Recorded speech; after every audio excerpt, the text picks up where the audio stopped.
Bonjour à tous mes chers Moonies et bienvenue dans le podcast Come on the Moon, le podcast d'entrepreneurs pour ceux qui souhaitent s'inspirer, s'informer, s'aligner au rythme de la Lune. Retrouvez chaque semaine un épisode différent puisque nous avons 5 types d'épisodes, les Moon Break, les Moon Talk, les Moon Cycle, les Moonpreneurs, les Moon Yoga.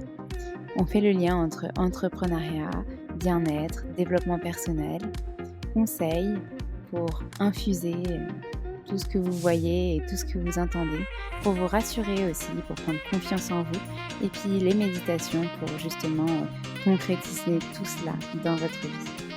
Je vous remercie par avance pour votre écoute, pour vos retours aussi. N'hésitez pas à nous contacter sur les différents réseaux sociaux, par mail, et aussi à nous laisser des messages, des commentaires, des étoiles sur les plateformes dédiées si ces épisodes vous plaisent. Merci encore et je vous souhaite une très bonne écoute.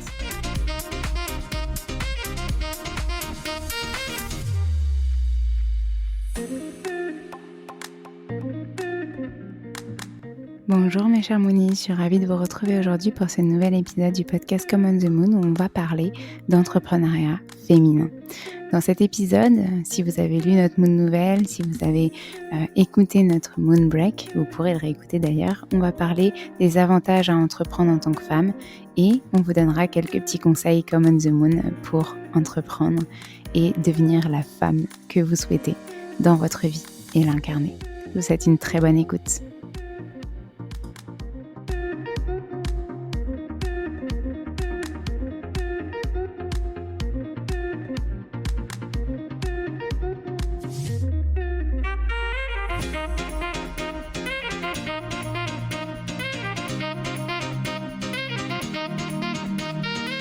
Tout est question d'ambition, de volonté. Il faut être motivé et convaincu. Vous avez un potentiel extraordinaire, alors pourquoi ne pas foncer et tout exploser ? Donc, ne doutez pas de votre potentiel, il est temps d'en prendre conscience, de développer vos talents, de vous former et de vous révéler.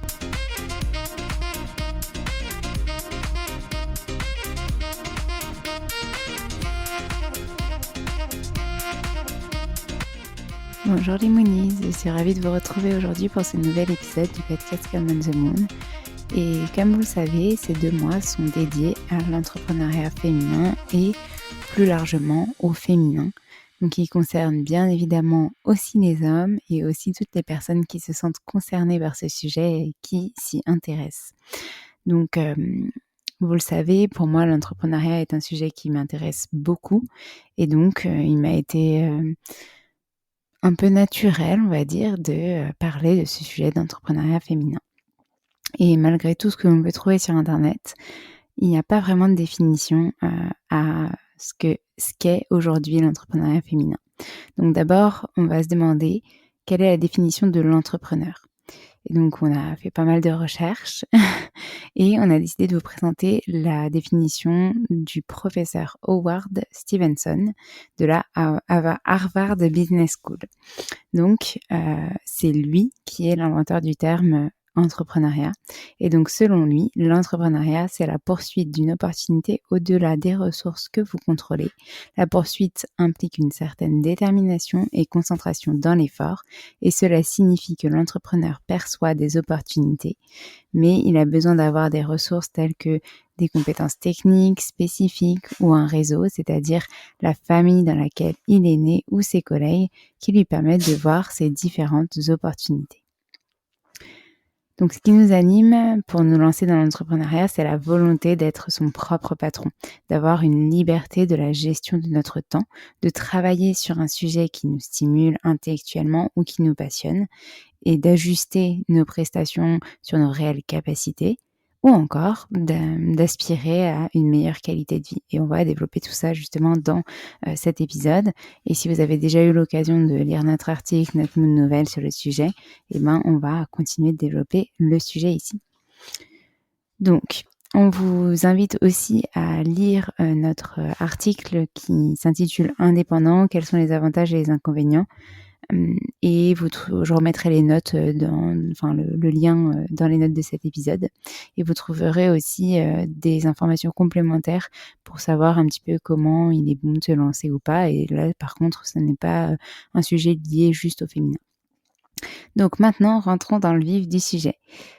On dit souvent la place de la femme est à la cuisine. Alors bon, on l'entend souvent à la rigolade bien sûr, on parle beaucoup de machisme aussi.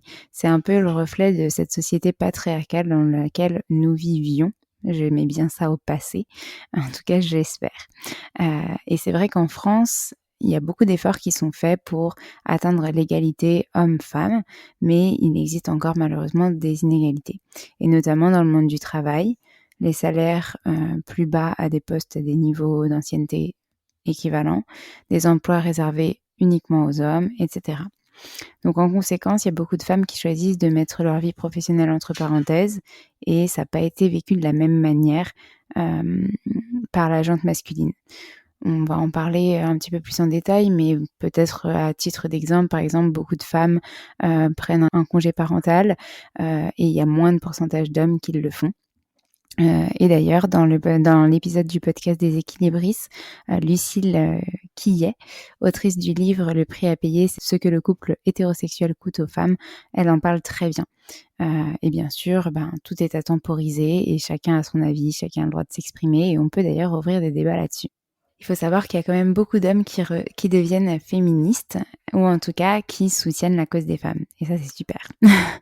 Et justement, on s'en rend pas forcément compte. Et moi, la première, j'ai eu du mal à le voir dans mon entourage. Pourtant, si je me suis lancée, c'est aussi en grande partie grâce à mon conjoint de l'ombre qui ne souhaite pas du tout apparaître sur les communications ni d'autres contenus. Mais en tout cas, rendons à César ce qui appartient à César, comme on dit. Au départ, j'étais remplie de doutes, de culpabilité, de peur, d'insécurité. Et il m'a dit ces mots qui ensuite ont vraiment infusé afin de prendre ma décision. Tu ne vas pas passer ton temps à changer de CDI chaque année. Tu vois bien qu'il y a autre chose si tu t'ennuies tout le temps dans tes jobs. Tu es animé par le fait d'avoir plein de projets en même temps. Alors peut-être que te lancer, ce sera la solution. Et effectivement, il avait raison. L'entrepreneuriat, ça devient de plus en plus populaire auprès des femmes, auprès des hommes aussi, et pour cause. Il y a en effet de nombreux avantages et c'est une décision qui va vraiment pouvoir vous changer la vie. J'en parle pas mal dans les contenus qu'on poste sur Come on the Moon et puis j'en parlerai aussi lorsque l'heure du bilan des 1 an sera arrivée. Mais voilà, c'est vraiment une étape dans une vie finalement que de devenir entrepreneur. C'est quelque chose de vraiment différent que d'être salarié. Est-ce que vous souhaitez devenir initiatrice, parce que je vais m'adresser aux femmes, de votre vie, de vos projets? Alors, c'est parti, on prend une grande inspiration et on va voir ce que tout ça peut nous apporter. Il y a un article qu'on a mis dans les notes de l'épisode justement, qui est tiré des Éco-entrepreneurs et qui dit qu'en 2021, les femmes étaient créatrices de 32,3% des entreprises. Vous voyez qu'il reste quand même un peu moins de 70% créés par des femmes, donc c'est que des hommes pardon, donc c'est quand même beaucoup plus répandu de créer une entreprise en étant un homme. Dieudonné Pouki, désolée si je prononce mal, président d'Infogreffe, nous dit: la crise n'a pas limité l'esprit d'entreprendre. Passer à l'acte devient plus naturel pour la gente féminine, et c'est une bonne nouvelle. Donc bien que l'entrepreneuriat féminin soit en hausse, il n'est pas égal, comme vous pouvez le constater, à la part d'hommes créateurs d'entreprises. Donc on va décortiquer un petit peu plus ce sujet dans cet épisode. Donc la première partie de cet épisode, c'est les avantages d'entreprendre en tant que femme. Et on espère que ça vous servira grandement et ça vous motivera encore plus. Le premier avantage, à notre sens en tout cas, c'est être indépendante et libre. La plus ancienne quête de l'être humain est celle de la liberté. Se battre pour se sentir libre, c'est le quotidien de l'homme avec un grand H et il a même été la cause de plusieurs guerres. En tout cas, plus précisément, pour les femmes, la quête d'indépendance a toujours été très importante. Et on le sait, dans l'histoire, la femme a été considérée comme dépendante de l'homme pendant beaucoup d'années, même de nombreux siècles. Son émancipation s'est faite tardivement et elle n'est pas encore terminée, bien que, aujourd'hui, la femme indépendante, c'est beaucoup plus répandu, beaucoup plus normalisé, entre guillemets. Donc les premières femmes féministes qui ont voulu changer les choses dans le monde, elles se sont manifestées environ au XVIIIe siècle, comme Olympe de Gouges. Comme vous pouvez le voir, c'est assez tard, XVIIIe siècle. Donc on va essayer de continuer à faire avancer les choses petit à petit. Mais en tout cas, l'entrepreneuriat, c'est un moyen d'avancer sur un chemin d'émancipation, d'obtenir une indépendance, une liberté. Et du coup, les femmes deviennent maîtresses de leur activité. Par exemple, la femme va pouvoir choisir dans quel domaine elle souhaite évoluer. Elle organise son temps de travail comme elle le souhaite, elle acquiert une autonomie financière, elle décide comment elle souhaite gérer et organiser son quotidien, etc., etc. En tout cas, on en parlera dans les autres avantages un peu plus, mais vous pouvez voir que ça illustre bien la liberté et l'indépendance. En deuxième avantage, on a amélioré sa situation financière. Donc on en a parlé déjà juste avant. On connaît un grand nombre d'inégalités présentes dans le monde du travail qui font partie des inégalités salariales entre les hommes et les femmes. J'en ai parlé vraiment en introduction de cet épisode. Mais par exemple, selon l'INSEE, on sait que les femmes salariées du secteur privé gagnent en moyenne 16,8% de moins que les hommes. C'est quand même un peu hallucinant. Alors du coup, on pourrait se dire que travailler à son compte, ça permet de bénéficier de la totalité de ses revenus sans inégalité entre hommes et femmes. Et de gérer les revenus à part égale si vous décidez de monter une équipe. Donc si c'est vous qui êtes le chef d'entreprise, quand vous allez faire décider des salaires de vos salariés, vous allez pouvoir choisir des salaires égaux. Que vous soyez seul ou bien entouré d'une équipe, c'est vraiment un avantage. Moi, en tant qu'indépendante aujourd'hui, si je décide de me rémunérer, je pourrais me rémunérer à ma juste valeur, en tout cas, celle que j'estime être juste. Pour vous donner un exemple concret, lorsque je me suis lancée, j'avais prévu un business plan et donc un chiffre d'affaires prévisionnel afin de pouvoir du coup demander l'ouverture de mon compte à la banque, de postuler à l'aide des missions reconversion de Pôle emploi, qui au final ne m'a pas servi parce que j'ai eu la chance d'avoir une rupture conventionnelle. Et aujourd'hui, je double presque mon chiffre d'affaires sans aucune vantardise ou autre. C'est juste pour vous montrer qu'en fait, c'est possible, qu'il n'y a pas besoin de l'étaler partout autour de vous. Mais c'est là pour, si ça peut vous conforter dans l'esprit que si vous vous donnez les moyens d'y arriver, que vous êtes passionné par ce que vous faites, que vous êtes spécialisé dans un domaine et que vous ne négligez pas ce que vous apportez à vos clients et donc que vous donnez du sens à ce que vous faites sans penser à recevoir en échange, l'alignement opérera. En tout cas, j'aime bien dire on attire ce que l'on vibre et c'est vrai. J'y croyais pas forcément au début. Et syndrome de l'imposteur oblige. Donc là, je vous renvoie à notre précédent Moon Talk, le syndrome de l'imposteur. Mais aujourd'hui, je réalise que il y a vraiment un chemin qui a été parcouru. Et surtout, pour en revenir à cet aspect d'indépendance financière, j'ai désormais plus confiance en l'avenir. Je regrette pas du tout mon statut de salarié avec sa paye mensuelle qui était très rassurante, qu'on se l'avoue. Mais je me rends compte vraiment que j'étais plus vraiment passionnée par ce job en tant que salariée. En fait, j'avais besoin d'autre chose. Et a priori, je le retrouve aujourd'hui. En troisième avantage d'être une femme indépendante, en tout cas de se lancer à son compte, gagner en confiance en soi. Donc ça, c'est un long chemin. Entreprendre, ça implique des responsabilités, ça implique de gérer, de diriger.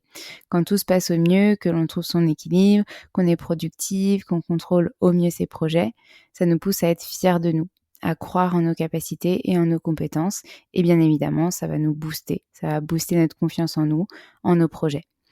Donc cette autonomie, elle va être bénéfique pour nous, pour notre amour-propre. Et plus on avance dans nos projets, plus on sera fier de nous. Donc un bon médicament pour notre santé mentale et morale. Bien sûr, si ça se passe pas au mieux, car il faut aussi en parler, ça arrive. L'entrepreneuriat, c'est comme des montagnes russes. Un jour, ça va super bien. Un autre jour, une baisse de morale car un client n'a pas de budget ou vous n'arrivez pas à confirmer un prospect que vous avez rencontré plusieurs fois et à qui vous avez fait des offres sans suite, etc. Si tout ne se passe pas au mieux, forcément, cette confiance en soi, elle n'est pas au beau fixe, elle n'est pas au plus haut et voire même, elle peut énormément baisser. Mais ne vous flagellez pas. Essayez toujours de voir le positif. Peut-être que si un contrat n'aboutit pas, c'est qu'il n'était pas aligné avec vous et vos valeurs. Alors, on va repartir sur de bonnes ondes. On va s'octroyer une pause, revenir l'esprit allégé, une charge mentale apaisée et on va continuer d'accompagner nos clients existants, d'en trouver d'autres qui correspondent à notre évolution, etc., etc. En autre avantage, on a faire ce que l'on aime pour développer ses compétences et sa créativité. Pour entreprendre, il faut se placer dans un domaine, avoir un concept, définir une image précise. C'est vous qui allez le faire, c'est pas quelqu'un d'autre. Il faut que vous soyez passionné par ce que vous faites et donc si quelqu'un choisit à votre place, c'est sûr que ça se ressentira. Donc c'est important que vous appréciez, que vous incarniez votre sujet, votre activité pour vous sentir inspiré très longtemps parce que c'est vraiment primordial. Aimez ce que vous faites. Ça peut sembler évident, mais on voit beaucoup de projets qui n'ont pas de lien direct, qui sont créés sans avoir une réelle âme, une envie profonde. Et ça sera que positif pour vous de réellement trouver quelque chose dans lequel vous vous sentez aligné ou quelque chose qui vous anime finalement. Et en plus, si c'est un thème dont vous vous sentez proche, vous ressentirez de l'inspiration, de la créativité dans chacun des projets, donc comme celui que je suis en train de faire avec le podcast, etc. Et vous allez aimer développer vos compétences, vous allez avoir envie de les développer en tant qu'autodidacte aussi, ou à l'aide de formations. Et en tout cas, ça se fera avec plaisir et motivation et pas en traînant des pieds, à se lever chaque matin, etc. On en a déjà parlé, mais même si j'ai déjà un bac+5 spécialisé en communication digitale, j'ai vraiment trouvé ça important de continuer à me former vraiment tout le temps, au quotidien. C'est un secteur qui est en pleine expansion, qui évolue constamment. Et ce que j'ai appris du coup entre 2013 et 2018 pendant mes études, pour la plupart, c'est déjà obsolète. Donc se mettre à jour, notamment lorsqu'on entreprend, c'est vraiment primordial et surtout passionnant. S'ouvrir du coup à de nouvelles choses, ça peut être très intéressant, des axes sur lesquels on n'était pas formé pour faire évoluer son entreprise, pour peut-être se diversifier aussi. Voilà, penser toujours à l'avenir, alors en vivant le moment présent, c'est un peu contradictoire, mais c'est possible. Par exemple, je suis formatrice et alors j'ai aussi besoin d'apprendre pour me former, pour apporter toujours plus de nouveautés, me renouveler, me remettre en question aussi. Enfin voilà, tout ça, ça vous montre que c'est vraiment important d'aimer ce que vous faites pour développer vos compétences, votre créativité. En autre avantage, on a changé les choses et se sentir utile.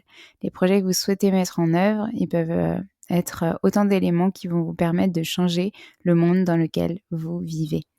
Donc le monde dans lequel nous vivons tous. Aujourd'hui, pour les femmes qui se lancent dans l'entrepreneuriat, le secteur de la femtech, c'est un secteur qui est très prisé. Il met en avant la santé et le bien-être des femmes.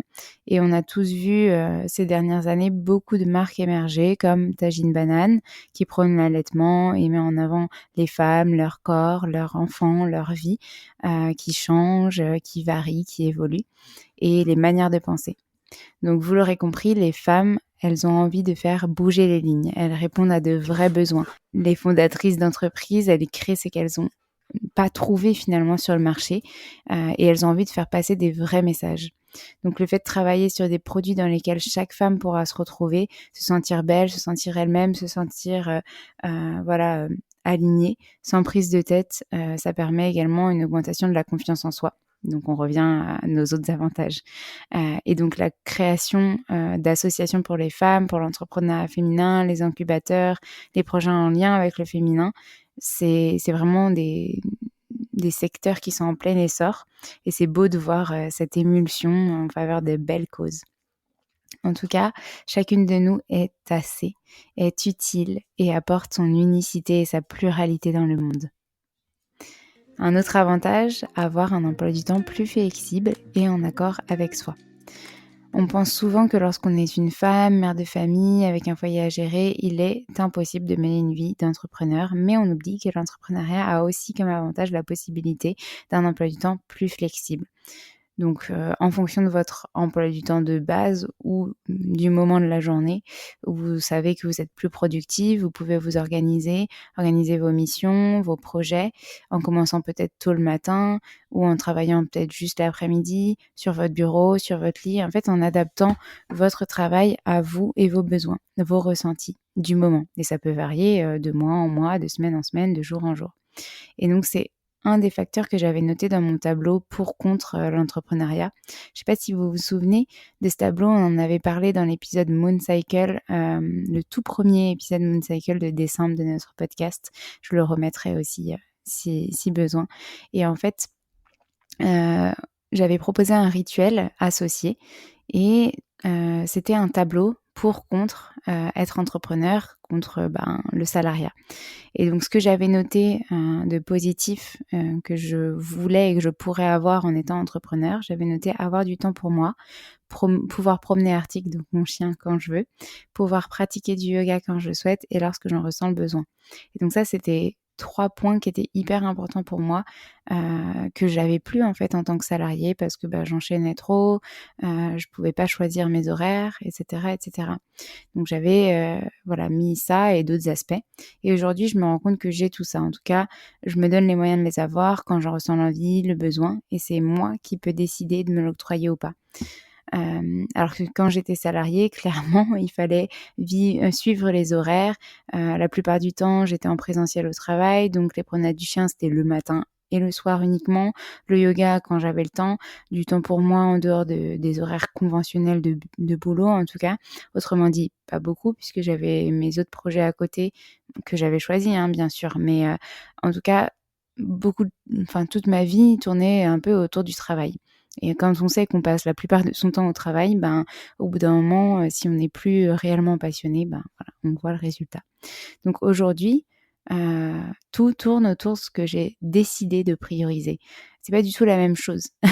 En gros, même si mon entreprise, c'est une de mes priorités, si un jour je décide que c'est pas la priorité ou que j'ai assez avancé dans mon travail, je peux faire une pause, aller déjeuner avec quelqu'un, ne pas travailler l'après-midi ou me lever plus tard, etc. Alors qu'avant, je m'en sentais pas libre en fait. Donc si vous n'êtes pas encore lancé, faites l'exercice de ce tableau parce que franchement, il m'a vraiment aidée. Alors ça peut prendre toute forme, moi je l'ai vraiment fait sur un tableau Excel, etc. Mais vous pouvez l'écrire sur un papier, écrire plein de petits papiers, et trouver la méthode qui vous convient pour ça. Et si vous êtes déjà lancé, vous pouvez aussi refaire l'exercice, mais dans la temporalité où vous êtes, et ça sera différent du coup, mais vous verrez ce que vous avez accompli, ce qui est mieux aujourd'hui par rapport à votre situation précédente, et peut-être ce que vous avez envie aussi d'améliorer dans votre quotidien. Un autre avantage, ça permet de gérer son stress. Avoir plusieurs projets à gérer, s'assurer de ne jamais manquer d'inspiration et d'idées. Parfois, devoir travailler sous pression, ça peut être beaucoup de sources de stress. Mais justement, ces épreuves, elles vont vous permettre de maîtriser votre stress, la pression, la charge mentale davantage. D'épreuve en épreuve, vous allez vous améliorer petit à petit et vous contrôlerez tout ça de mieux en mieux. Pour moi qui suis de nature très anxieuse, et oui, ça a été très difficile au début, le changement de rythme, le fait que les choses changent à la dernière minute, que j'avais prévu quelque chose mais que j'étais tout le temps sollicitée ailleurs et donc ma to-do faisait que s'allonger. Puis au fur et à mesure, on trouve son organisation, on apprend à travailler autrement, à trouver l'équilibre qui nous convient, à lâcher prise sur ce qu'on ne peut contrôler et finalement le stress s'estompe et on est de plus en plus sereine avec ce qu'on vit au quotidien. Et aujourd'hui, je peux dire que même si le rythme est tout le temps en variation, j'ai trouvé mon rythme et il évoluera et je suis prête à l'accueillir. En tout cas, ce sont que des exemples d'une longue palette d'arguments positifs qui existent pour se lancer à son compte en tant que femme. Mais être entrepreneur, c'est pas une partie de plaisir tout le temps, tous les jours. Pour devenir une femme entrepreneur à succès, il faut d'abord déterminer quels sont vos objectifs, anticiper vos obstacles, les obstacles qui pourront potentiellement se dresser sur votre chemin. Au moins, vous en avez quelques-uns et puis les autres, vous ne pourrez pas forcément tous les anticiper, mais vous les accueillerez. Et surtout, comment est-ce que vous allez pouvoir les surpasser? Et maintenant, voyons notre deuxième partie, un chemin parsemé d'embûches. Malheureusement, le parcours de la femme entrepreneur n'est ni plat ni droit. En tout cas, si vous vouliez quelque chose de tranquillou, il ne faut pas choisir d'entreprendre. On est plus proche du parcours de la combattante que de la piste cyclable plate et linéaire. En tout cas, si vous vous lancez dans un milieu où il y a quand même encore un peu de misogynie, donc de favoritisme au niveau des hommes par rapport aux femmes, c'est malheureusement encore un peu présent. elle tend quand même à s'estomper, voire disparaître, et c'est une très bonne chose. Mais en tout cas, cela peut amener de la peur d'être jugé, la peur de l'échec, le syndrome de l'imposteur ou encore la peur de prendre sa juste place. Mais, il y a toujours un mais, bien qu'il soit nécessaire de faire vos preuves pour asseoir votre légitimité, ça reste totalement dans vos cordes et surtout, quelle légitimité auprès de qui? Auprès de vous, juste vous. Tout est question d'ambition, de volonté. Il faut être motivé et convaincu. Vous avez un potentiel extraordinaire, alors pourquoi ne pas foncer et tout exploser? Donc, ne doutez pas de votre potentiel, il est temps d'en prendre conscience, de développer vos talents, de vous former et de vous révéler. Donc pour cela, on a quelques conseils, des conseils comme on the moon, pour essayer de réussir à contrepasser toutes ces peurs, tous ces doutes et se lancer. Donc notre premier conseil, osez vous lancer. C'est probablement le plus évident que vous aviez à lire et que vous lisez à tout bout de champ, mais je vais vous expliquer un petit peu ma vision. Et comme le disait notre chère Olympe de Gouges, la femme a le droit de monter à l'échafaud. Elle doit avoir également le droit de monter à la tribune. Souvenons-nous de ces femmes qui ont lutté pour l'égalité de nos droits et rendons leur hommage en poursuivant ce combat. Le premier pas que vous pouvez faire, c'est de faire preuve de courage, encore et toujours, en créant votre entreprise. Oui, parce que c'est très courageux de se lancer et vers l'inconnu finalement. Vous pourrez ainsi profiter de tous les avantages que nous avons listés précédemment, donc tous les avantages de notre première partie d'épisode. Et justement, à cette époque où l'entrepreneuriat, ça devient comme un modèle économique et social de plus en plus mis en avant, avec des aides, etc. C'est une opportunité qui est à saisir. En tout cas, je pars du principe que si on ne tente pas, on ne saura pas. Souvent, je me répète, et au pire quoi? Je l'ai d'ailleurs déjà évoqué dans de précédents contenus. Je suis quelqu'un qui ne fonctionne pas au regret. Je n'ai pas envie de me dire toute ma vie, si j'avais essayé ça, si j'avais fait ci, si j'avais fait ça. J'ai envie de me dire, j'ai essayé, ça a marché. Ou j'ai essayé, ça n'a pas fonctionné comme je voulais, donc j'ai évolué. Et c'est ça pour moi le fait d'oser se lancer. Ce n'est pas encore un conseil qu'on trouve dans bon nombre de livres écrits par des entrepreneurs qui font des millions de chiffres d'affaires et qui ont écrit un livre pour leur popularité. Non. Voilà, je vais m'attirer les foudres en disant ça, mais bon, c'est un fait. C'est le fait de se sentir libre de créer, d'essayer, de s'ouvrir à des possibilités qui, dans tous les cas, auront des aspects positifs dans nos vies, quel qu'en soit le résultat final. Quand je me suis lancée, j'étais remplie de doutes et encore aujourd'hui, mais ils ont évolué, ils ne sont plus les mêmes. Je continue d'avancer, de travailler dur aussi pour voir réussir à mon échelle ce que j'entreprends. Posez-vous la question, quelle est ma définition de la réussite de mon projet? Et là, vous verrez que c'est réalisable, car c'est votre idée, votre envie, et que vous allez tout faire pour qu'elle voie le jour. Notre deuxième conseil, créez-vous un bon réseau professionnel. Assurez-vous que vos alliés et partenaires partagent vos valeurs et que vous avez des intérêts communs pour avancer dans la même direction. Surtout si vous souhaitez vous associer. Ce qui peut être rassurant au début quand on se lance, mais à double tranchant aussi, si on mélange trop perso et pro et qu'on n'est finalement pas sur la même longueur d'onde que la personne. Mais ça peut aussi très bien se passer, rassurez-vous. N'oublions pas que nous sommes ici pour accomplir notre projet. Ce qui veut dire que nous n'avons pas de temps à perdre avec des problèmes internes à gérer. Cela vous rassurera, vous assurera de gagner du temps, un temps précieux que vous pourrez consacrer à mener à bien vos projets. Dans le sujet du bon réseau professionnel, j'entends aussi de l'avoir animé et construit en amont de votre lancement. Je m'explique. En fait, depuis le début de mes études, j'ai eu la chance d'être très bien accompagnée par mes collègues, mes tuteurs, mes supérieurs qui m'ont vraiment aidée à me faire un réseau de confiance et large, notamment via LinkedIn. Mon Dieu, que ce réseau est puissant. Je ne peux que vous le recommander, si ce n'est pas déjà fait, de l'activer le plus possible lorsque vous vous lancerez et même avant. Par exemple, j'ai publié des sondages lorsque j'étais en train de choisir le nom de Come on the Moon ou encore le logo. Et ça m'a permis d'annoncer le lancement d'un prochain projet. Et mine de rien, ça a porté ses fruits. Quand on sait que j'ai pas eu vraiment besoin de prospecter pour trouver mes premiers clients, le bouche à oreille et donc votre réseau fait vraiment toute la différence. Et c'est pour ça que je remercie chaque jour les personnes qui m'ont soutenue, accompagnée, aidée à devenir qui je suis aujourd'hui, autant professionnellement que personnellement. Parce que finalement, en fait, le fait d'avoir construit mon réseau en amont, c'était comme une preuve une preuve sociale, entre guillemets, de mes compétences, de mon savoir-faire, mon portfolio, d'avoir publié de temps en temps ce que j'avais fait, des événements auxquels j'avais participé ou que j'avais organisés, etc. En tout cas, si vous n'avez pas activé votre profil LinkedIn, et je ne parle pas d'avoir juste un compte et 3 abonnés, je vous invite vivement à le faire, à publier régulièrement, à donner des conseils, à parler de votre parcours, votre expérience. Storytelling is the answer. Désolée pour mon accent tout pourri en anglais. Et si j'ai une recommandation LinkedIn à vous faire justement, c'est d'ajouter Caroline Mignot et d'écouter son podcast Marketing Square parce que vraiment, elle donne des super tips pour développer votre profil LinkedIn, votre réseau. Et c'est la pro du réseau dans tous les cas. On la recevra très bientôt dans le podcast. J'ai vraiment hâte de vous partager cet épisode.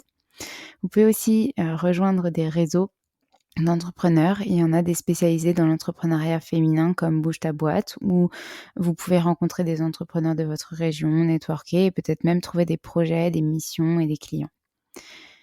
Notre troisième conseil, soyez présente sur le web. Un troisième point que l'on ne peut pas négliger aujourd'hui est la communication sur les réseaux sociaux et sur Google. Et là, LinkedIn prend aussi tout son sens avec la page entreprise, la nouveauté de newsletter et bien sûr votre profil personnel encore une fois. Vous devez impérativement exister sur le web et véhiculer votre image de manière réfléchie.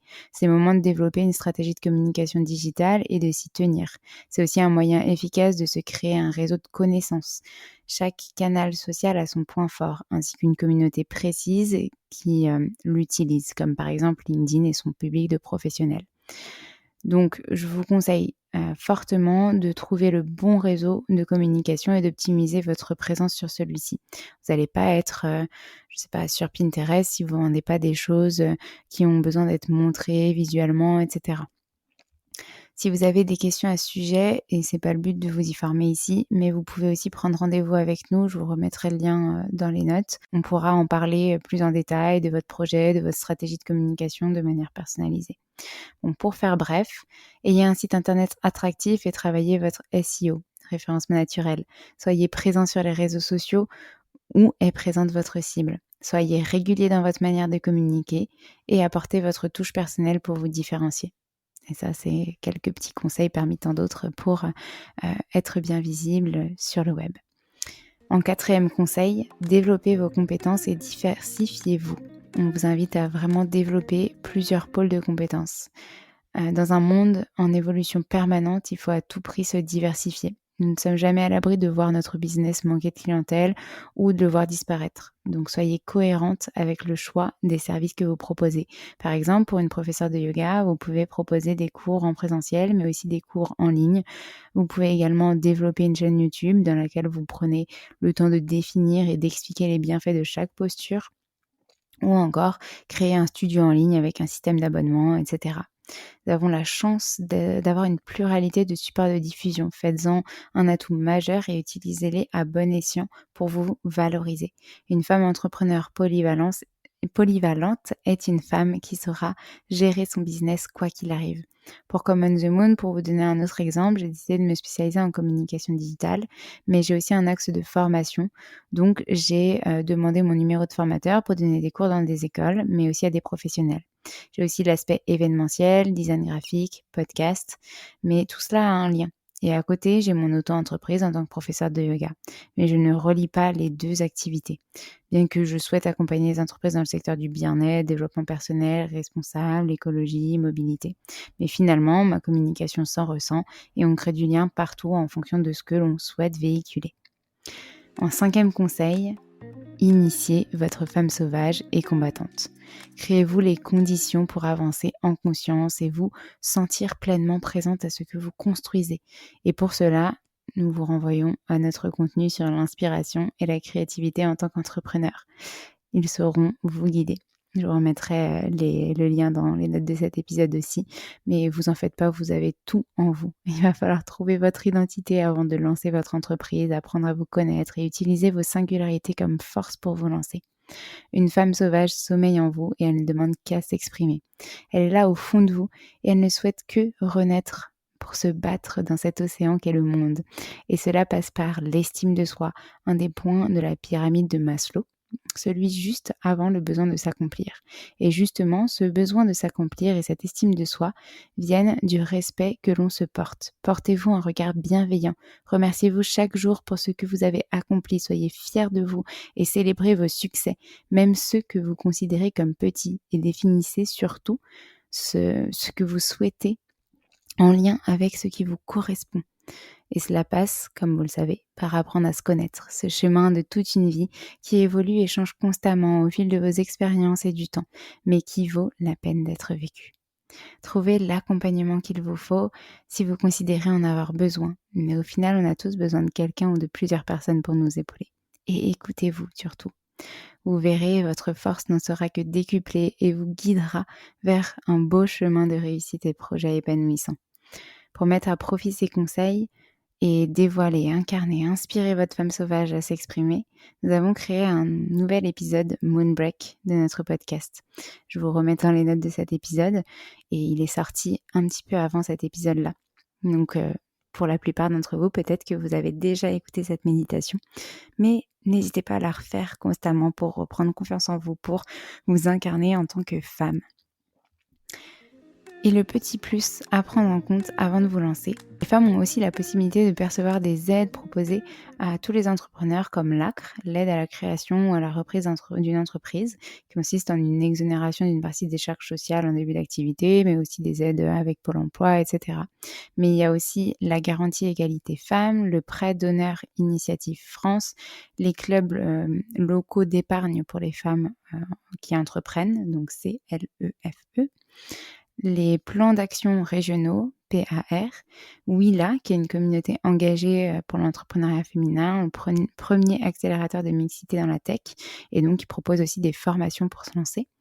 Et aussi, on vous a mis quelques ressources utiles, donc l'entrepreneuriat féminin, 5 avantages pour oser, l'entrepreneuriat féminin, le monde économique, d'autres petites sources et un livre, le guide de l'entrepreneuriat au féminin par Manon Schmaï-Cousin aux éditions Jouvence et avec qui nous aurons le plaisir d'échanger un peu plus en détail très prochainement dans le podcast. Vous l'avez peut-être déjà vu sur nos réseaux.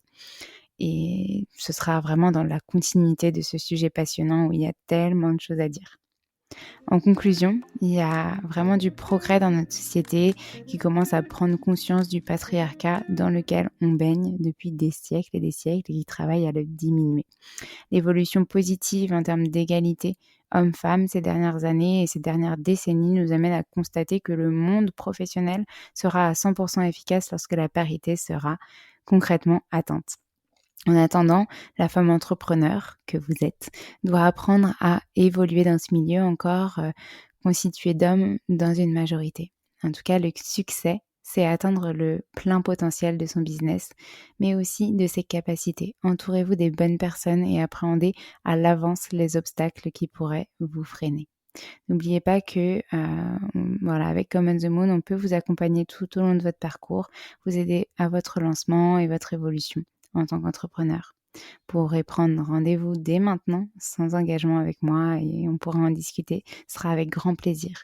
En tout cas, je vous remercie de m'avoir écouté pour cet épisode. J'espère que le sujet vous plaît et il y en aura plein d'autres sur différents sujets qu'on pourra incarner et se dévoiler et surtout s'inspirer et s'infuser, soit pour se révéler.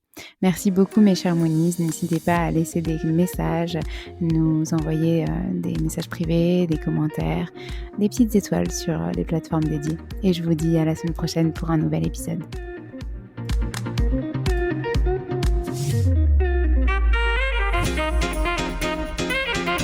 Merci à tous d'avoir écouté cet épisode. N'hésitez pas à nous laisser des étoiles et des commentaires sur les plateformes dédiées comme Apple Podcast et Spotify.